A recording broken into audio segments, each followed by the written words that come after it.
And thanks for the invitations to share my passion, my love for Rainer Maria Rilke, the Austrian writer, um, who was born in 1875 and died in 1926.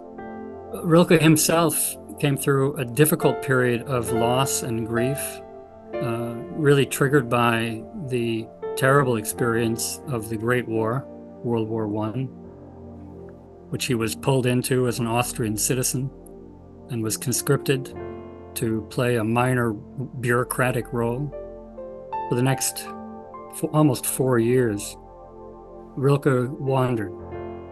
He went from place to place, staying with friends, staying in hotels that friends provided for him, trying to find a place where he could find his creative life again.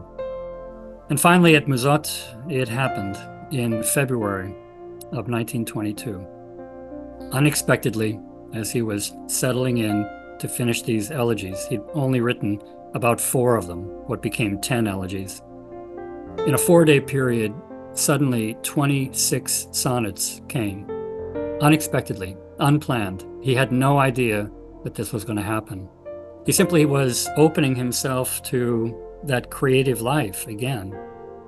And Rilke spoke of them, actually wrote of them. He said there's a dazzling darkness in these poems. And the darkness for him was the most important dimension, that things there are only partly revealed. The images that he uses, the constructions that he designs in the way that he writes these poems, takes you to a deep place in yourself.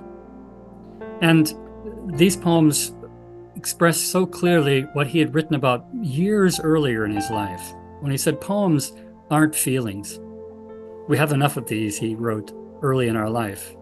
No, poems, he wrote, are experiences.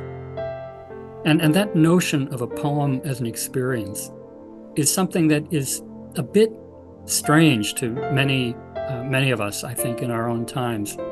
We're hurried to understand things. We want a quick comprehension.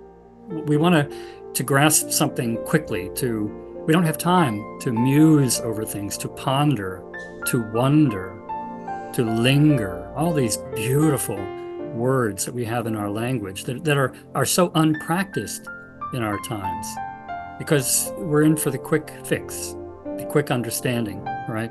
And there's so much information flooding at us that we think if we linger and ponder, we'll miss so much. Well, Rilke would say it's actually just the opposite. You'll miss everything if you don't linger and learn to ponder and learn to simply stay quiet and slow yourself down. These are poems that will slow you down because they invite, they don't demand anything of you as a reader. They invite you to discover something essential about yourself, about your own inner life. And in finding that inner presence within you, opening yourself to that presence in others around you.